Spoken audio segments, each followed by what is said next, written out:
नमस्कार सर्वांना। या ठिकाणी सर्व पहिल्यांदा तर पत्रकार बंधू भगिनींचं या ठिकाणी हार्दिक स्वागत।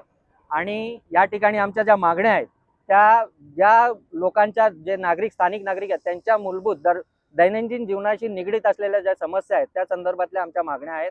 वारंवार आता या ठिकाणी आपण बघताय की आदिवासी बांधव मोठ्या संख्येने या ठिकाणी उपस्थित आहेत। महिला भगिनी ज्यांची 50-50, 60-60 वर्ष झाली या ठिकाणी ते राहत आहेत, त्यांची 5वी 6वी पिढी या ठिकाणी अस्तित्वात आहे। परंतु या ठिकाणी आपण ज्यावेळी देशामध्ये म्हणतो की मूळ रहिवासी हा भारताचा आदिवासी बांधव आहे, मग आदिवासी बांधव असताना त्या आदिवासी बांधवांना ज्यांच्या ज्या मूलभूत सुविधा आहेत त्यांच्यापासून वंचित ठेवण्याचं काम महापाप हे नवी मुंबई महानगरपालिका, MIDC, महावितरण, MSEB यांच्या माध्यमातून केलं जात आहे। आणि त्याच्याच विरोधात या ठिकाणी आपण या ठिकाणी उपोषणाला बसलेलो आहोत।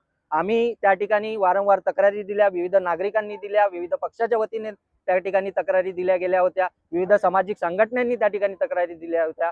परंतु झोपेचं सोंग घेतलेल्या प्रशासनाने कोणालाही सुनवाई त्या ठिकाणी दिली नाही।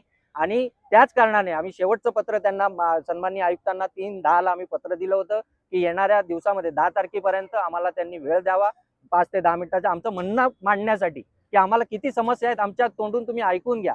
पण त्यांनी तशी वेळ दिली नाही। त्यानंतर आम्ही त्या ठिकाणी सर्व संघटनांनी मिळून विजय लिलके विचार मंचच्या माध्यमातून त्या ठिकाणी विजय लिलके यांच्या नेतृत्वात आमरण उपोषण संविधानिक दृष्ट्या जे बाबासाहेबांनी आम्हाला अधिकार दिले त्या संविधानिक दृष्ट्या आमरण उपोषण करण्याचा आम्ही निर्णय घेतलेला आहे। आणि आम्हाला आमच्या गळ्यापर्यंत त्या ठिकाणी पाणी आलेलं आहे। आज आमची लहान मुलं आहेत त्या ठिकाणी प्रवास करतात, तुम्ही रस्ता जर बघितलात तर आता कालच्या पावसाने तिथे डबके झालेले आहेत। त्याच डबक्यातून कोण जर एखादा वारला तर त्याला ॲम्ब्युलन्सने तिथे नेण्याची परिस्थिती होते। एखाद्याला जर छातीत दुखत असेल ना तर त्या रस्त्याने येताना त्याला हार्ट अटॅक त्या रस्त्यालाच होईल, अशी परिस्थिती आहे त्या रस्त्याची। तो तिथेच जाईल। आपण देव आणतो त्या रस्त्याने, नवरात्रीला देवीच्या मूर्ती नेल्या जातात, पण त्या रस्त्यामुळे जे गाडीच्या हलडोल्यामुळे त्या ठिकाणी एखाद्या मूर्तीला अपमान केला होतो। या सगळे हे जे पाप आहे ना, हे पाप ज्या मंडळ करतं ते नेतात, श्रद्धेने करतात ते, पण त्यांना या ठिकाणी ते पाप लागण्याची संभावना आणि हे सगळे दोष जे आहेत ते महानगरपालिका प्रशासकीय अधिकारी यांचे आहेत। वारंवार होत असलेली रस्त्याच्या मागणीच्या संदर्भात सन्माननीय आमदार साहेबांनी त्या ठिकाणी लक्ष घातलं आणि मागे 2023 मार्च महिन्यामध्ये 2024 मार्च महिन्यामध्ये त्या ठिकाणी 180 मीटरचा रस्ता बनवण्यात आला। पण 180 मीटरचा रस्ता बनवत असताना त्याला दोन्ही बाजूने आपण एक सुसज्ज रस्ता कधी बनवत असताना आपल्याला एक स्ट्रक्चर असतं, दोन्ही बाजूने त्याला जाण्यासाठी पाण्याची लाईन किंवा गटाराची व्यवस्था केली जाते जेणेकरून ते पाणी त्या रस्त्यावर थांबू नये। आज तिथे त्यातल्या काही प्रकारचं काही केलेलं नसल्यामुळे त्या रस्त्याला पाणी थांबून तिथे डबके निर्माण झाले। रस्ता 6 महिन्यात उखडला गेलेला। आम्ही जेव्हा माहिती काढली की नेमकं कशा प्रकारे ते काम झालं, तर 180 मीटरचा तो रस्ता बनवण्यात आला। त्या रस्त्याचा जेव्हा आम्ही महापालिकेला विचारणा केली की ही जागा कोणाची आहे माहिती अधिकाऱ्यांतर्गत, तर त्यांनी आम्हाला उत्तर दिलं की ही जागा खाजगी आहे। आणि तोच प्रश्न आम्ही जिल्हा नियोजनला केला, तर जिल्हा नियोजनने आम्हाला सांगितलं की ती जागा जी आहे ती नवी मुंबई महानगरपालिकेची आहे।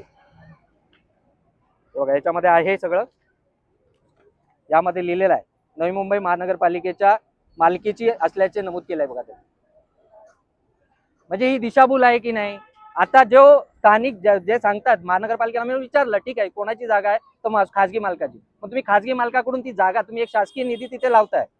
त्यांना हा पूर्ण बंच, ही माहितीचा अधिकाराचा पूर्ण बंच आम्ही त्यांना दिला होता। वारंवार त्यांना पत्र दिलं होतं की आम्हाला वेळ द्या, आमचे म्हणणं मांडण्यासाठी आम्हाला वेळ द्या। आता तुम्ही बघाल की खासगी जागेवर त्यांनी शासकीय निधी राबवला। खासगी जेव्हा आपण एखादी शासकीय निधी राबवतो तर ती जागा त्या प्रशासनाकडे हस्तांतरित केली जाते, परंतु तसा काय प्रकार या ठिकाणी झालेला दिसत नाही। आणि त्या ठिकाणी त्यांना आम्ही विचारल्यानंतर त्यांनी आम्हाला सांगितलं की आम्ही त्यांची संमतीपत्र घेतलं जागे मालकाचं, पण जागे मालकांनी जे संमतीपत्र दिलंय त्या जागे मालकाच्या संमतीपत्रामध्ये क्लिअर कट लिहिलंय ही जागा आमची कुटुंबाची आहे आणि वडिलोपार्जित जागा आहे। आता मला एक त्यांना प्रश्न करायचा महानगरपालिकेला की वडिलोपार्जित आणि कुटुंबाची जागा असताना कुटुंबात फक्त ही एकच व्यक्ती आहे का? आणि जर ही एकच व्यक्ती आहे तर आज आपण वरती जाऊन बघाल तर बोर्ड लावलेले आहेत त्याच्यात 8 ते 10 जणांची नाव आहेत, ती कुठून आली? म्हणजे महानगरपालिका ही पूर्णतः फसवणूक करते सामान्य जनतेची, हे यातून दिसून येते।